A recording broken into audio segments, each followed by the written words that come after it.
आमतौर पर चुनाव नज़दीक आते ही राजनीतिक दलें बिल्कुल तत्पर हो जाती हैं और जनता के सामने खुद को सबसे बेहतर साबित करने की होड़ में लग जाते हैं। तो वहीं इसी दरमियान बुधवार को कोलकाता के खिजरपुर के डॉक्टर बासु रोड पर एक प्रेस कॉन्फ्रेंस कर हिंदुस्तान सोशलिस्ट रिपब्लिकन एसोसिएशन नामी एक राजनीतिक संगठन की घोषणा की गई। इस राजनीतिक संस्था के फाउंडर यासिर वसीम हैं, जो पिछले कई सालों से खिजरपुर और उसके आसपास के स्कूलों की मनमानी फीस को लेकर आवाज़ बुलंद करते रहे हैं। इस नए राजनीतिक संगठन को लेकर उनका कहना था कि चूंकि अभी तक इनकी पार्टी इलेक्शन कमीशन में रजिस्टर नहीं हुई है, इसलिए इस बार वो लोग इलेक्शन में भाग नहीं ले रहे हैं, लेकिन अगले चुनाव में ज़रूर उनकी पार्टी सियासी मंच पर जनता के बीचों बीच खड़ी रहेगी। वहीं उन्होंने ये भी साफ कर दिया कि अभी तक फ़िलहाल किसी राजनीतिक दल को समर्थन देने का भी कोई इरादा नहीं है, लेकिन अगर ज़रूरत पड़ी तो उनका दिल सीपीएम और लेफ्ट फ्रंट के दीगर पार्टियों को सपोर्ट देगी, क्योंकि उनकी पार्टी खुद एक वामपंथी विचारधारा वाली पार्टी है। सबसे पहले मैं आपको कहना चाहूँगा, ये जो पार्टी हम लोगों ने लॉन्च किया है, ये एक लेफ़्ट की आइडियोलॉजी पे बेस्ड पार्टी है। जैसे आप देख सकते हैं, और मैंने पहले भी कहा था कि ये पार्टी जो है ये कोई नई पार्टी नहीं है। इसे चंद्रशेखर आज़ाद साहब ने फॉर्म किया था भगत सिंह साहब के साथ मिलकर, राम प्रसाद बिस्मिल जी, इन लोगों ने, लेकिन वक्त के चपेट में शायद ये कहीं खो गया था HSRA। तो हम लोगों को यही अपनी नैतिक जिम्मेदारी लगी कि इस चीज़ को वापस से इस चीज़ को लाइव किया जाए और इसके बैनर में काम किया जाए।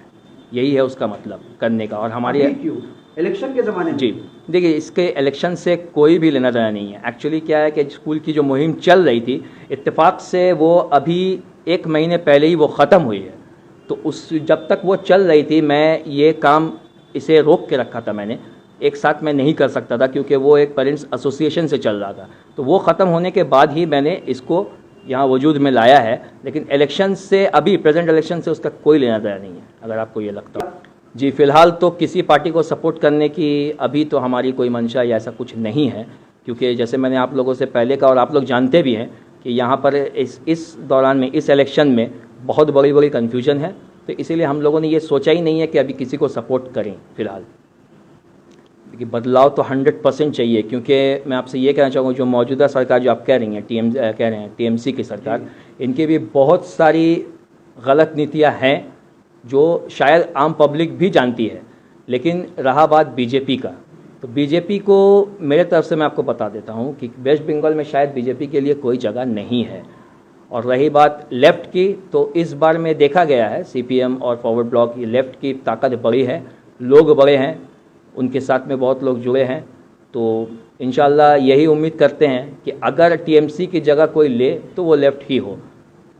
यही हम लोग, मौजूदा सरकार भी रहे, इतना ज़रूर कहूँगा, किसी पार्टी के सपोर्ट में अगेंस्ट में नहीं, कि अगर मौजूदा सरकार जो है TMC की, अगर वो भी रहें यहाँ पर, एटलीस्ट बीजेपी से तो बहुत ज़्यादा अच्छा है। ये मैं कहना चाहूँगा आप लोगों से। ये ऑफिशियली मैं इस चीज़ के बारे में कोई आपको डिक्लेरेशन नहीं देना चाहता, क्योंकि इलेक्शन का टाइम है। अब लेफ़्ट से जाने के, जैसे फॉरवर्ड ब्लॉक या CPM से क्या सपोर्ट है, क्या है, मैं ऑफिशियली नहीं देना चाहता इस चीज़ के बारे में कोई भी ये। तो फिलहाल इस चीज़ को रहने ही दे दो बेटा। लोगों के बीच आप लोग जाएंगे, लोगों को बोलेंगे कि किसको जिताना है या नहीं? जी नहीं, फ़िलहाल नहीं, फ़िलहाल नहीं।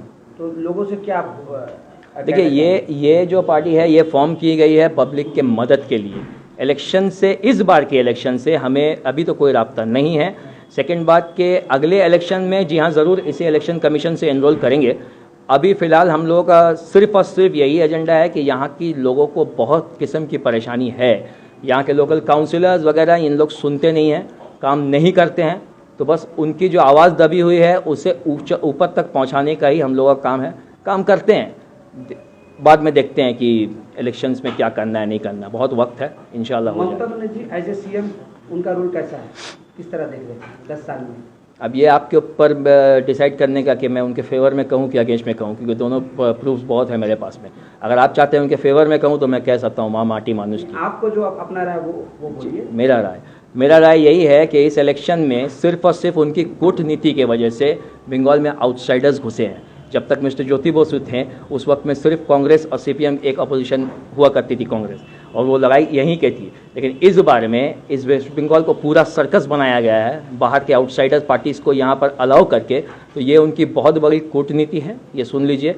और सेकंड बात, आप लोग जानते ही होंगे कि कहीं भी लेफ्ट का अगर कोई भी एजिटेशन जाता है तो उनके ऊपर सब तरफ से बैरिकेडिंग करके लाठीचार्ज वगैरह कर दिया जाता है। लेकिन उसी दौरान जब बीजेपी का रैली निकलता है, और ये वीडियो सब ने देखा भी होगा, वहाँ पब्लिक प्रॉपर्टी डिस्ट्रॉय की जाती है, गाड़ी तोड़े जा रहे हैं, शॉप तोड़े जा रहे हैं, लोगों को मारा जा रहा है, वहाँ भी पुलिस मौजूद है, लेकिन वो पुलिस उनके खिलाफ कोई एक्शन नहीं लेती। तो इससे आप क्या समझ सकते हैं?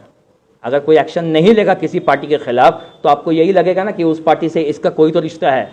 तो यही मैं बोलना चाहता हूँ। तो ममता बनर्जी जो है हम लोगों की, उनकी बहुत सारी कूटनीतियाँ हैं जो आम पब्लिक के लिए बहुत परेशानदायक है। बस यही कहना चाहूँगा।